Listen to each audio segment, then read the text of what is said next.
Hi students, welcome to your new class. ഇന്നത്തെ ക്ലാസ്സിൽ നമുക്ക് 2-3 പ്രോബ്ലംസ് കൂടി ഇതിൻ്റെ ബേസിസിൽ നോക്കാം. അതിൽ ഫസ്റ്റ് പോയിന്റ് എന്ന് പറയുന്ന ഒരു ഇലിസ്ട്രേഷനാണ് ഇവിടെ കൊടുത്തിരിക്കുന്നത്. അസസ്മെൻറ്റ് ഇയറിലേക്ക് വന്നിരിക്കുന്ന റിട്ടേൺ ഡൗൺ വാല്യൂ കഴിഞ്ഞ ഏപ്രിൽ 1-നുള്ള റിട്ടേൺ ഡൗൺ വാല്യൂ ആണ് 1,10,000 എന്ന് പറയുന്നത്. അതിൽ 2 ജൂണിന് നമ്മൾ ഫർണിച്ചർ പർച്ചേസ് ചെയ്യുന്നുണ്ട് 15,000-ൻ്റെ. ഇനി 8 ജാനുവരി 8-നും 20,000 ഫർണിച്ചർ പർച്ചേസ് ചെയ്യുന്നുണ്ട്. ഇനി കുറച്ച് ഓൾഡ് ഫർണിച്ചർ നമ്മൾ സോൾഡ് ചെയ്യുന്നുണ്ട് 19th ഫെബ്രുവരിയിൽ 3,000 രൂപയുടെ. റേറ്റ് ഓഫ് ഡിപ്രീസിയേഷൻ എന്ന് പറയുന്നത് 10% ആണ്. അപ്പോൾ ഇതിൻ്റെ ബേസിസിലാണ് നമ്മളോട് കണ്ടുപിടിക്കാൻ പറഞ്ഞിരിക്കുന്നത് ഡിപ്രീസിയേഷൻ എത്രയാണ് ഫർണിച്ചറിന് നമ്മുടെ ഈ ഒരു അസസ്മെൻറ്റ് ഇയറിൽ എന്നുള്ളതാണ് പറയുന്നത്. അപ്പോൾ നമുക്ക് ഇവിടെ ഫസ്റ്റ് നോക്കേണ്ട റിട്ടേൺ ഡൗൺ വാല്യൂ ഓൾറെഡി നമുക്ക് തന്നത് എത്രയാണ്, നമ്മുടെ കയ്യിലുള്ള ഫർണിച്ചർ 1,10,000, അത് അതേപോലെ തന്നെ എഴുതി. പുതിയതെല്ലാം നമ്മൾ ആഡ് ചെയ്യുക. പുതിയതായിട്ട് ഫർണിച്ചർ വാങ്ങിയ ഈ 2 ഡേറ്റുകൾ ജൂണും അതേപോലെ ജാനുവരിയിലൊക്കെ 15,000 20,000 വാങ്ങി. അപ്പം നിലവിലുള്ളതിൻ്റെ ഒപ്പം പുതിയത് രണ്ടും കൂടി പർച്ചേസ് ചെയ്തപ്പോൾ ഇപ്പോൾ എത്ര രൂപയുടെ ഫർണിച്ചർ ഉണ്ട് നമ്മുടെ കയ്യിൽ? 1,45,000 ഫർണിച്ചർ ഉണ്ട്. ഇനി നമ്മളോട് ക്വസ്റ്റ്യനിൽ പറഞ്ഞത് ഒരു 3,000 രൂപയുടെ ഫർണിച്ചർ സോൾഡ് ചെയ്തിട്ടുണ്ട്. അപ്പോൾ അത് 3,000 എന്ന് കൊടുത്തു കഴിഞ്ഞാൽ ബാലൻസ് നമ്മുടെ കയ്യിൽ ഇപ്പോൾ എത്ര രൂപയുടെ ഉള്ളത്? 1,42,000 ഫർണിച്ചറാണ് നിലവിൽ ഉള്ളൊരു ഫർണിച്ചർ എന്ന് പറയുന്നത്. ഇനി ഡിപ്രീസിയേഷൻ ചാർജ് ചെയ്യുക. എങ്ങനെ ഡിപ്രീസിയേഷൻ ചാർജ് ചെയ്യേണ്ടത്? ഇത് ഏറ്റവും ലേറ്റസ്റ്റ് ആയിട്ട് വാങ്ങിയിരിക്കുന്ന ഫർണിച്ചറാണ്. അതുകൊണ്ട് തന്നെ ഇവിടെ 180 ഡേയ്സ് ആവാത്തതുകൊണ്ട് ഫർണിച്ചർ നമുക്ക് എത്ര പെർസെൻറ്റേജ് ചാർജ് ചെയ്യാൻ പറ്റുള്ളൂ? പകുതി മാത്രം, അതായത് 10%-ൻ്റെ പകുതി ആയിട്ടുള്ള 5% മാത്രമാണ് ഈ 20,000-ൻ്റെ മുകളിൽ നമുക്ക് ചാർജ് ചെയ്യാൻ പറ്റുള്ളൂ. അപ്പോൾ 20,000-ൻ്റെ 5% എത്ര വരും? 1,000 രൂപയാണ് വരുന്നത്. ഇനി നമുക്ക് ബാലൻസ്, അതായത് ബാലൻസ് ഉള്ള 1,42,000 ആണല്ലോ ആകെ നമ്മുടെ കയ്യിലുള്ളത്.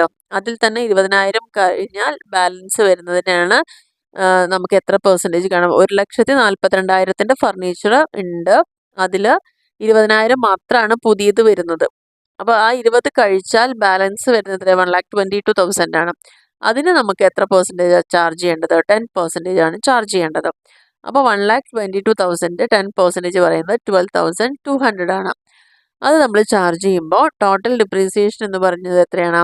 ഈ ആദ്യത്തെ 1,000-ഉം പിന്നത്തെ 12,200-ഉം കൂടി ടോട്ടൽ 13,200 ആണ് ഇതിൻ്റെ ഡിപ്രീസിയേഷൻ എന്ന് പറയുന്നത്. ഡിപ്രീസിയേഷൻ ഓൾറെഡി നമ്മൾ ഡിസ്കസ് ചെയ്ത പോയിന്റ് തന്നെയാണ്. നിലവിൽ എത്ര ഉണ്ട് നോക്കുക, പുതിയത് ഫർണിച്ചർ ആഡ് ചെയ്യുക, വല്ലതും വിറ്റുണ്ടെങ്കിൽ അത് ലെസ് ചെയ്യുക. അപ്പം നിലവിലുള്ള ടോട്ടൽ ഫർണിച്ചർ വാല്യൂ കിട്ടും. അതിൽ നമ്മൾ ഏതിനൊക്കെ എത്ര പെർസെൻറ്റേജ് ചാർജ് ചെയ്യണം എന്നുള്ളതൊക്കെ ഈ ഡേയ്സും ഇയറൊക്കെ നോക്കിയിട്ട് ചെയ്യാമെന്ന് മാത്രമേ ഇവിടെ ചെയ്യാനുള്ളൂ. വളരെ സിമ്പിളായിട്ടൊരു ക്വസ്റ്റ്യൻ ആണിത്. അപ്പോൾ ഇതിൽ നമ്മൾ ആദ്യത്തേൽ ഇത് 8/1 ജാനുവരിയിൽ വാങ്ങിയതുകൊണ്ടാണ് ആ മാർച്ച് ആവുമ്പോൾ 180 ഡേയ്സ് ആവില്ല. അതുകൊണ്ടാണ് അതിൻ്റെ പകുതി ഡിപ്രിസിയേഷൻ ഇവിടെ കാണിച്ചിരിക്കുന്നത്. അപ്പോൾ ഈ ഒരു പ്രോബ്ലം എല്ലാവർക്കും ക്ലിയർ ആയെന്ന് വിചാരിക്കുന്നു. ഇനി നെക്സ്റ്റ് ഒരു പ്രോബ്ലം വരുന്നത് question on 1st April 2023 return value block of assets ആണ് തന്നിരിക്കുന്നത്. അതിൽ 10 മെഷീനറി വരുന്നുണ്ട്. 10 മെഷീനറി മൊത്തം എത്ര രൂപ? 12,50,000. പുതിയൊരു മെഷീൻ നമ്മൾ അക്വയർ ചെയ്തിട്ടുണ്ട് എന്ന് 15th ഡിസംബറിനാണ്. എത്ര രൂപയാണ്? 2,00,000-ൻ്റെയാണ് വാങ്ങിയിരിക്കുന്നത്. 24th ജാനുവരിക്ക് ഒരു ഓൾഡ് മെഷീനറി വിറ്റിട്ടുണ്ട്, 50,000 രൂപയ്ക്ക് വിറ്റിട്ടുണ്ട്. അപ്പം നമ്മളോട് ചോദിച്ചിരിക്കുന്നത് ഈ ഒരു ഡേറ്റിന് നമുക്കുള്ള ഡിപ്രീസിയേഷൻ എമൗണ്ട് എത്രയാണെന്നുള്ളത് കണ്ടുപിടിക്കാനാണ് പറഞ്ഞിരിക്കുന്നത്. അപ്പോൾ നേരത്തെ നമ്മൾ ചെയ്ത അതേ പ്രോസസ്സ് തന്നെയാണ്. കയ്യിലുള്ള നിലവിൽ നമ്മൾ സ്റ്റാർട്ട് ചെയ്യുമ്പോഴുള്ള റിട്ടേൺ ഓൺ വാല്യൂ എത്രയായിരുന്നു? 12,50,000-യുടെ മൊത്തത്തിലുള്ള മെഷീനറി 10 മെഷീനറിയാണ് നമ്മുടെ കയ്യിലുള്ളത്. നമ്മൾ പുതിയതായിട്ട് വാങ്ങിയത് എന്നായിരുന്നു? 15th ഡിസംബറിനാണ് വാങ്ങിയത്. എത്ര രൂപയുടെ? 2,00,000-ൻ്റെ വാങ്ങിയിട്ടുണ്ട്. അപ്പോൾ ടോട്ടൽ നമുക്ക് 14,50,000 വാല്യൂ ഉള്ള മെഷീനറിയാണ് നമ്മുടെ കയ്യിലുള്ളത്. അതിൽ നമ്മൾ എത്രയാണ്? 50,000 രൂപയുടെ മെഷീനറി വിറ്റിട്ടുണ്ട് 24th ജാനുവരിയിൽ.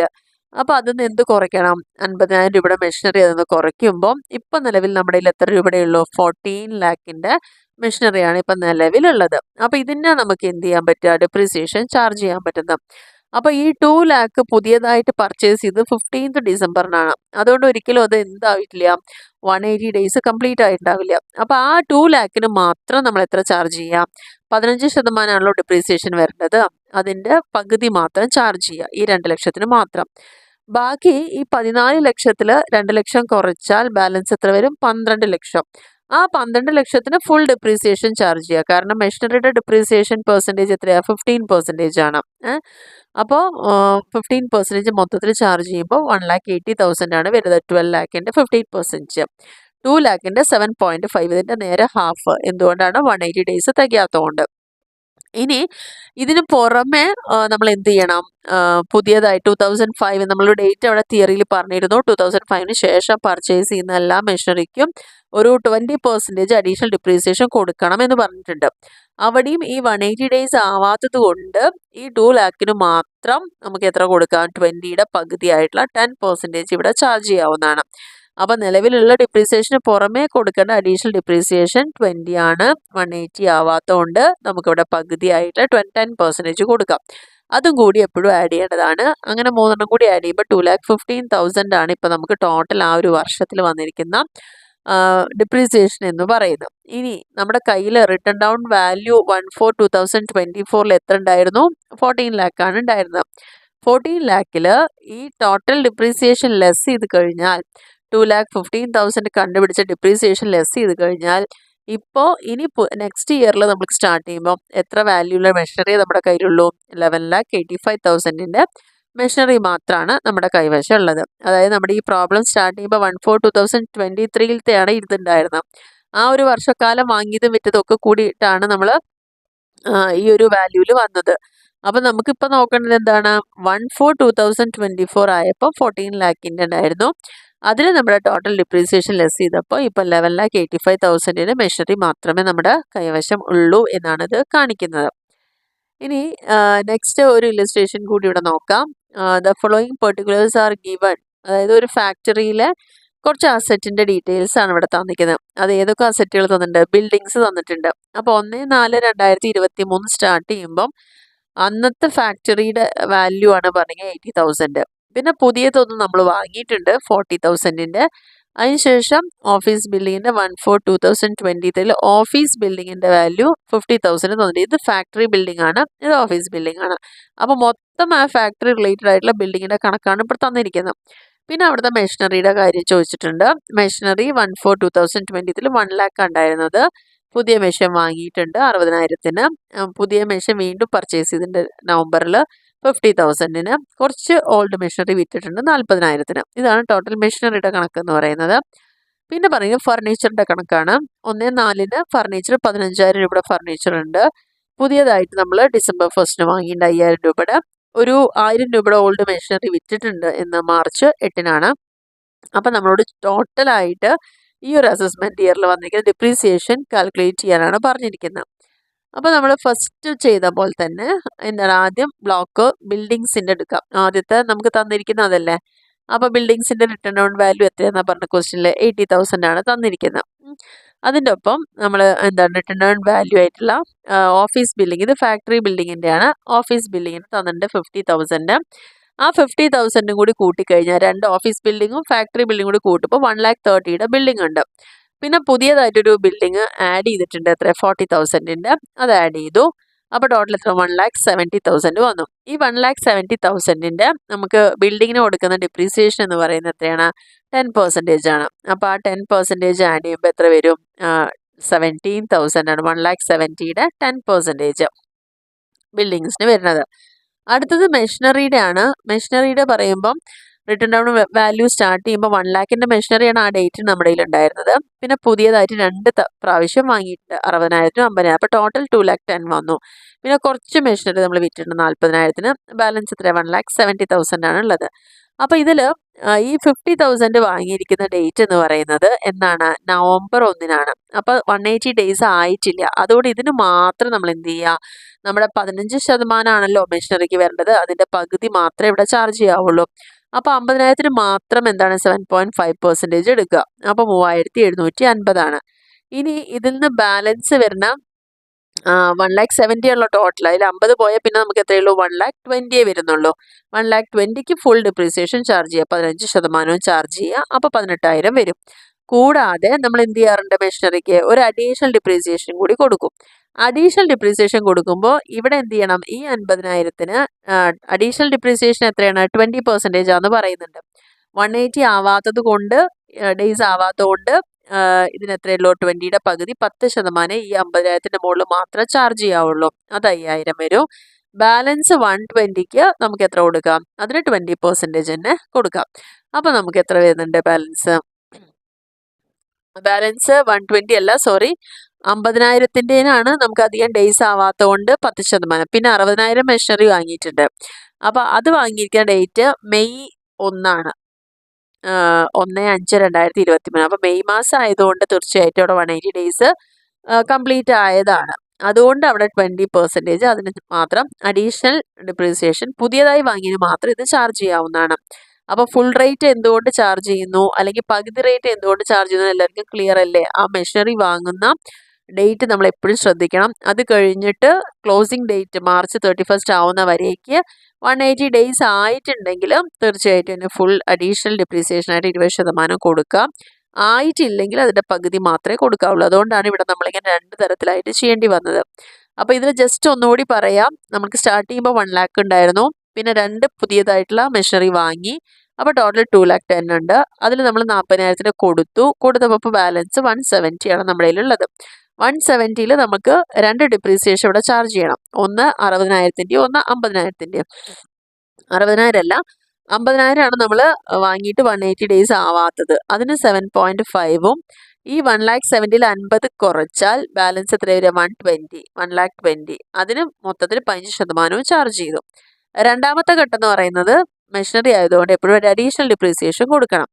അഡീഷണൽ ഡിപ്രീസിയേഷൻ കൊടുക്കുമ്പോൾ നമ്മൾ എന്താണ്, ഈ 50,000 180 ഡേയ്സ് ആവാത്തതുകൊണ്ട് അവിടെ 10% മാത്രമേ കൊടുക്കാൻ പറ്റുള്ളൂ. 20ൽ 10% മാത്രമേ കൊടുക്കാൻ പറ്റുള്ളൂ. പക്ഷെ പുതിയ അഡീഷണൽ വാങ്ങിയത് ഏതാ? ഈ 60,000.